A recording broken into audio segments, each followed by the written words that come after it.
নমস্কার, শুভ সকাল, good morning. সবাইকে জানাই অনেক শুভেচ্ছা। তো আজকে শিউলি অফিসিয়াল ব্লগের নতুন একটি ভিডিওর সাথে তোমাদের সবাইকে স্বাগত জানাচ্ছি। তো এই যে সকাল হয়েছে, তো সবাইকে চা দিয়ে দিচ্ছি আর আমিও একটু চা খেয়ে নেব। আর এবার রান্না বান্না সকালবেলায় তো একটু পাউরুটি খাওয়া হবে হয়তো, সকালে আর ভাত করব না। তো আজকে একটু নিরামিষ করব। পাউরুটি আছে, সকালে টক দই আছে, এতেই হয়ে যাবে। তো সকালবেলায় খাওয়ার পরে তো এই যে আমি একটু নিরামিষ তরকারি করছি সয়াবিন দিয়ে, আর ওদিকে ছোলার ডাল ভিজিয়ে রেখেছি। তো ছোলার ডাল আর সয়াবিন দুটো বেটে নেব, আলাদা আলাদা ভিজিয়ে রেখেছি। তো সয়াবিনটা ফুটে উঠলে আমি একটু ঠান্ডা জলে ধুয়ে নেব আর কিছুক্ষণ জলে ভিজিয়ে রাখবো। তো এদিকে আমি ছোলার ডালটা বেটে নিচ্ছি। প্রত্যেক দিন আর মাছ ভালো লাগে না, তো সে কারণে আজকে ভাবলাম একটু নিরামিষ রান্নাই করি। তো দুপুরের জন্য ভাত বসাবো, এখনও ভাত করিনি। সকালে তো পাউরুটি খাওয়া হয়েছে। আর এই যে সয়াবিনটা এবার বেটে নিচ্ছি। তো আমি আর মিক্সচারটা নামাইনি, কারণ এই শিলে দাঁড়িয়ে দাঁড়িয়েই করে নিই। তো মিক্সচার নামালে আবার ধোও, আবার রাখো, সেই জন্য ভাবলাম হাতে সময় আছে, আসলে একটু অলসও হয়ে গেছি। যাই হোক, তো এই যে সয়াবিন বেটে নিয়েছি আর ছোলার ডাল বেটে নিয়েছি, ওদিকে কাঁচা লঙ্কা টুকরো করে নিয়েছি। তো এর সাথে মিশিয়ে নেব আর একটু মশলা দেবো, মানে একটু হলুদ গুঁড়ো, ধনে গুঁড়ো এগুলো দেবো। তো এই যে আদা বাটাটা একটু দিচ্ছি, আদাটা বেটে নিচ্ছি, কারণ একটু তেলে আদা বাটা দেবো আর একটু হিং ফোড়ন দেবো, সেই জন্য বেটে নিচ্ছি।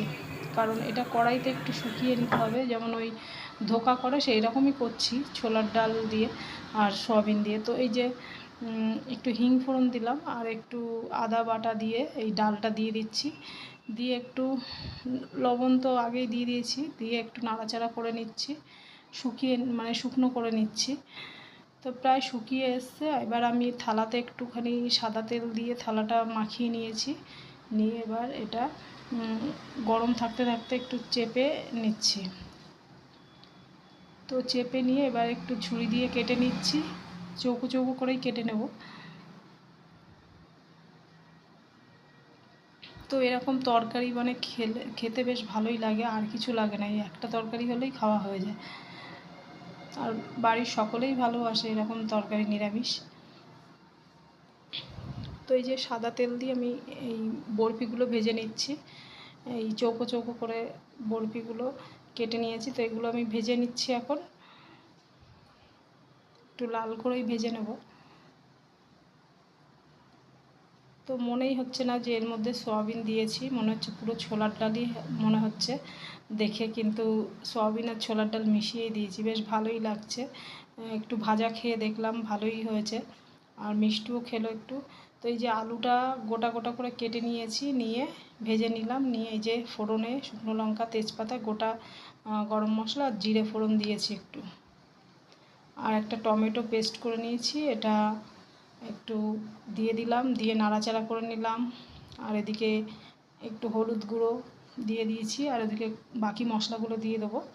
একটু কাঁচা লঙ্কা, আদা বেটে নিয়েছি, ধনে গুঁড়ো, জিরে গুঁড়ো, শুকনো লঙ্কার গুঁড়ো দিয়ে দিয়েছি, সমস্ত মশলা দিয়ে এবার একটু প্লেটটা ধুয়ে জলটা দিয়ে দিলাম।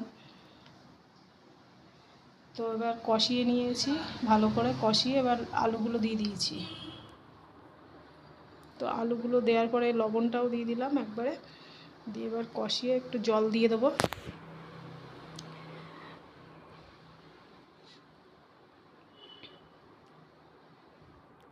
তো এই যে প্রায় তরকারিটা ফুটে গেছে, আর আলুটা দেখছি সিদ্ধ হয়েছে কিনা। তো দেখলাম আলুটা সিদ্ধ হয়ে গেছে, বেশ খুব সুন্দর সিদ্ধ হয়েছে। তো এবার আমি একটু গরম মশলা দিয়ে দেবো, তার জন্য একটু গোটা গরম মশলা বেটে নিচ্ছি। গুঁড়োর থেকে গোটা গরম মশলা মানে বেটে দিলেই বেশ টেস্টটা বেশি ভালো হয়। আর একটু ঘি দিয়ে দেবো। তো আগে গরম মশলাটা দিয়ে দিচ্ছি, নামানোর আগে একটু ঘি আর গরম মশলা দিলে বেশ সুন্দর হয় খেতে। আর সামান্য একটু মিষ্টি তো দিয়েই দিয়েছি। তো এই যে তরকারিটা, কালারটা খুব সুন্দর এসছে দেখো। তো নিরামিষ তোমরা কে কে খেতে ভালোবাসো অবশ্যই কমেন্ট করো। তো এই যে তরকারিটা হয়ে গেছে, বেশ সুন্দর লাগছে। তো সবাইকে খেতে দিয়ে আমি একটু খেতে বসলাম।